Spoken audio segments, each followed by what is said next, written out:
Hello and welcome to the daily newspaper analysis. Today we shall be discussing the newspaper of the 16th of March. So coming to the first article, is active euthanasia the next step? Now this article is primarily context with regards to the Common Cause versus Union of India. Now this is a landmark case because the Supreme Court has given a landmark judgment in this case where passive euthanasia is now allowed in India. Also the Supreme Court has given legal recognition to the concept of living wills. So the question here is, the editorial primarily is that is there a need to go ahead now and also legalize active euthanasia, which at present is not legal in India. Now the background of euthanasia and also the difference between active and passive euthanasia is something that we have continuously been discussing in our previous videos. So I shall not be discussing them again. We shall only be discussing the de novo aspect of this particular editorial. So coming to the arguments, the first argument is that yes, active euthanasia indeed is something that India should look into now. Now this is primarily justified because of the first issue, which is that the right to die with dignity. Now you should know, in the passive euthanasia judgment, the Supreme Court has said that the right to die with dignity is going to be a fundamental right of every single citizen under Article 21. Now it is as per this that the author is justifying that if this is the right to die with dignity is a fundamental right, then this should be allowed to every single human being. And it should not happen that if a person is seeking active euthanasia, then isn't his dignity something that is important? For example, recently we had also seen that how a Mumbai couple, an elderly Mumbai couple, was demanding for active euthanasia, and primarily they were demanding for active euthanasia because they wanted to die with dignity. So this issue of dignity is something that is going to be important, and also the author discusses here that in the long run, this distinction between active and passive euthanasia is going to become unsustainable based on this particular issue of right to die with dignity, which is now a fundamental right. So that is the first argument. The second issue is with regards to the confusion that exists between active as well as passive euthanasia.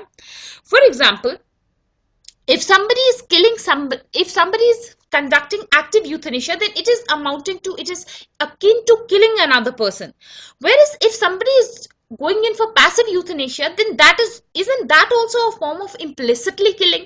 So that is one confusion that does exist. The author here is trying to say that the line between active and passive euthanasia can sometimes be very, very thin, and as a result of which it creates a lot of confusion. The lines are very blurred. So that is one analysis which has been made here. Another thing is the issue of moral corruption. Now what happens is that often passive euthanasia is considered something good, but whenever active euthanasia something is looked into or done, then that is something that is considered equivalent to a moral corruption. Now this is one issue that is being challenged, that how can all types of active euthanasia be a case of moral corruption, whereas all kinds of passive euthanasia be a good act? So that is one issue which has been analyzed here. Another thing is with regards to the rights of those who need assistance. Now there might be people who need assistance in carrying out euthanasia. For example, there are some people, even in the Hindi movie Guzarish you must have seen. Also, for example, some patients like Stephen Hawking himself who were permanently disabled. Now if these people, if such kind of patient requires a euthanasia to be done, then that person is unable to give his living will. In such a scenario, aren't the rights of such kind of people also important? Don't these people also deserve to die with dignity? So these are some moral questions which have been left unanswered in this debate, or this artificial distinction between active and passive euthanasia, and this is something that the editorial is highlighting. Another thing is with regards to the fragmented rule making. Now the issue here is that this law in itself is a fragmented one. It only discusses one aspect of right to die, but it does not discuss the other aspect which is related to active euthanasia. So that is what is something that is being highlighted. Another problem here is that this is a law which is not very comprehensive. It is not a coherent legislative and a policy framework, primarily because this has been mooted by the Supreme Court and not by the Parliament. So much debate, discussion is something that this law has not experienced, and as a result of which it is not a full-fledged law. So that is something that the editorial is criticizing, that if this discussion would have taken place in the Parliament, then some newer aspects, some newer nuances is what would have been discussed, and maybe active euthanasia would have been deliberated more upon. So that is something that is important here. Another thing which is important is the issue of bioethics versus law. Now this judgment by the Supreme Court might be based more on the legal aspects, primarily because if active euthanasia is something that is going to be allowed, then it will be a huge legal burden. Often it will become difficult, it will lead to more litigation in the courts, and some legal issues is what is going to emerge. So that is something that is not going to be in harmony with our idea of bioethics. So this is one example which you can also use in your ethics paper, because there in one part of the syllabus you have to bring out the difference between ethics and law. So there this will be important, that how some things which are legal are not ethical. So that is one analysis which has been drawn in this particular editorial, also in this particular argument. Now coming to this next set of argument, which is that no, active euthanasia should not be allowed. This is primarily, firstly, the argument is with regards to the blurred lines again. Now here the author says that there is a very thin line between murder and an act of charity. Now you need to understand that passive euthanasia is somehow considered as an act of mercy. It is considered a form of mercy killing. So a very thin line is what is going to exist between mercy killing as well as killing a person. So it will become very difficult to establish the motive and the intention of the person, as a result of which active euthanasia is something that cannot be allowed. The second issue is with regards to mental health care. Now you need to understand that if a person is demanding for some degree of euthanasia, for an active euthanasia, then that person can be under stress or he can be under depression also. So this becomes an issue of mental health care. Similar to suicide also, you should note that a mental health care act which was passed in the year 2016, this act has also called for decriminalizing suicide, which was previously a crime under section 309 of the IPC.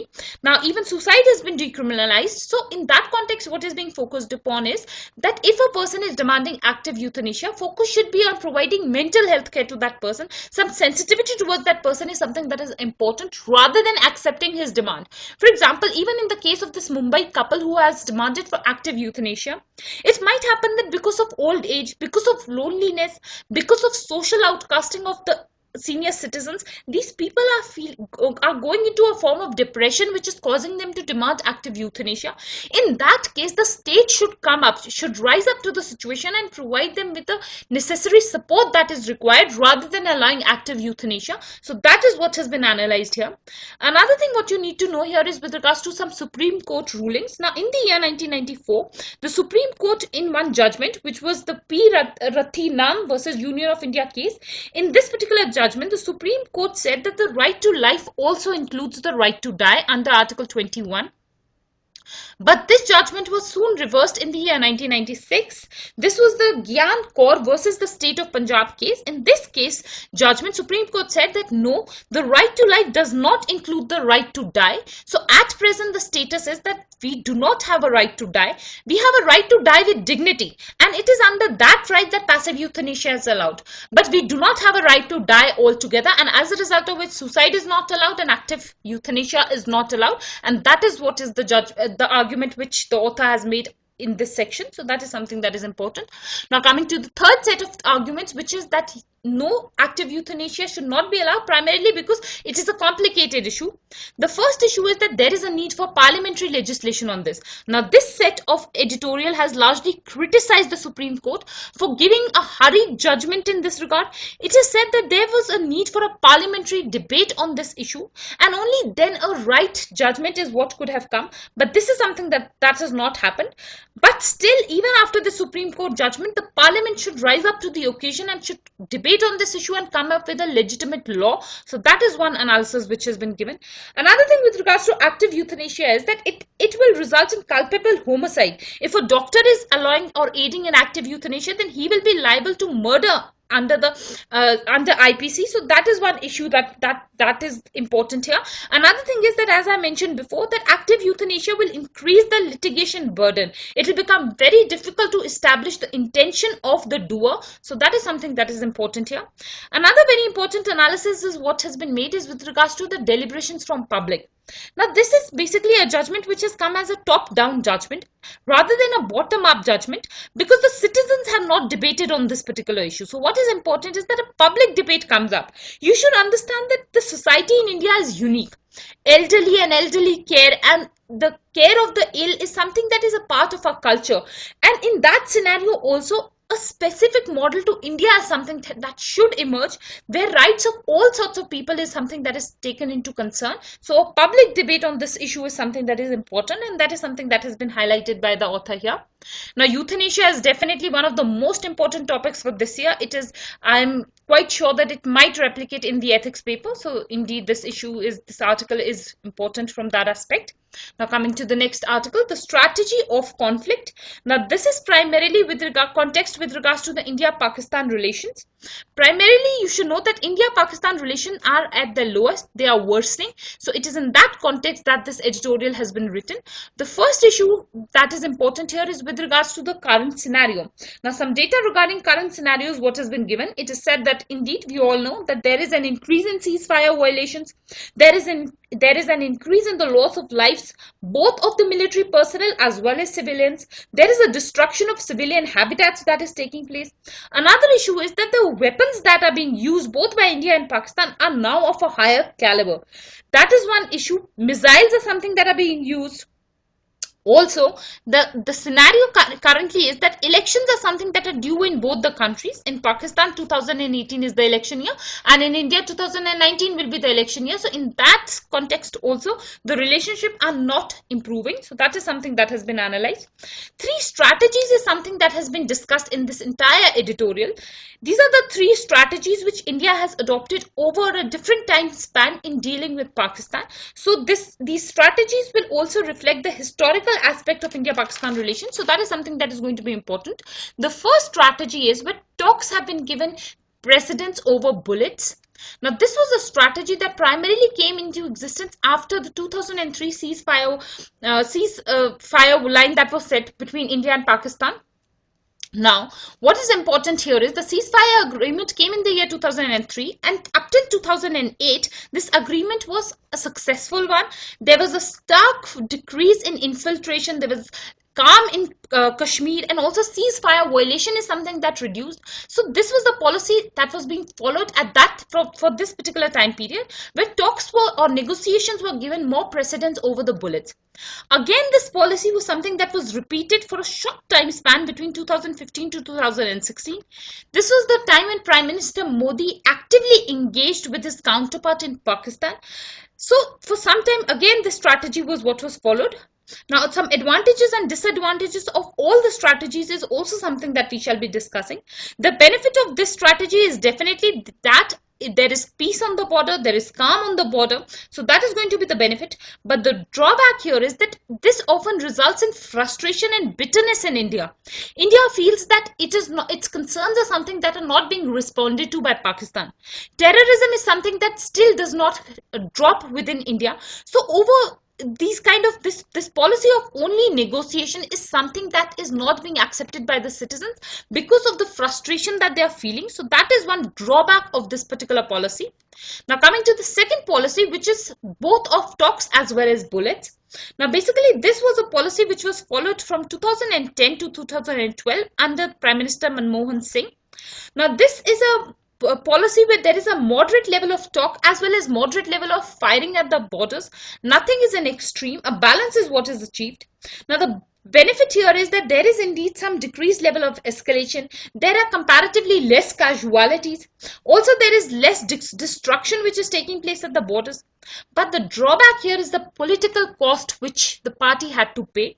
Even in this case, you should know that in the year 2013, there was a beheading of Indian soldiers at the border. And this became a huge political issue, with the opposition party, with the then opposition party, that is BJP, even called for 10 more heads from Pakistan. This was a historic statement which was made in the parliament. Now, the issue is that if the talks is something that is maintained even in the backdrop of rising violence or rising militancy in Kashmir, then what happens is that the political costs become heavy, and which we have also seen in the recent election. So that is one drawback here. Now, coming to the third policy which is being followed in the present time, this is the policy of disproportionate bombardment. Now, in this policy, talks is something that have taken a very much of a back seat. India is almost on a no talks relationship with Pakistan. Pakistan had even recently called for Director General of Military Operation level talks, but India has refused for that. Also, India is following a policy of isolating Pakistan. India has taken a hard policy against Pakistan where it has opted for surgical strikes in Pakistan. So this is the policy of disproportionate bombardment. The benefit here is primarily a political utility. A domestic political utility is something that can be sought. It is often going to be replicated in electoral benefits for the government. Another thing is that whenever such kind of policy is what is followed, aggressive policy is followed. So you can see that today the government is not questioned over Pakistan. If there is a terrorist attack, or for that matter any ceasefire violation at the border, then nobody in the media, or for that matter the academia, questions the government as to what is the government doing. So that is one benefit of this. But the drawback is first and foremost a fear of escalation to worrying levels. It might happen that such kind of ceasefire violations might escalate into a full-fledged war. So that is one worry. Another thing is that such kind of continuous tensions often shrinks the space for negotiations between both the countries, which we are also seeing. So another issue is that often this continuous tensions between the country is followed by a media frenzy, which also makes future negotiations more difficult, and this leads to a long period of instability, which is harmful for both India and Pakistan. So that is something that is the disadvantage of this particular policy. So this article is something that is going to be important in analyzing the historical aspect of India's policy or strategy towards Pakistan. Indeed, India-Pakistan relation is something that is very important. So that is the relevance here. Now coming to the next article, the credit tangle. The context here is with regards to the Reserve Bank of India's ban on the letter of undertakings after the PNB scam. Now, 1 month after this scam, the RBI has banned all the letters of undertakings, and you should know here in the background that the letters of undertaking I had discussed previously also was an instrument. It was a financial instrument exclusive to India.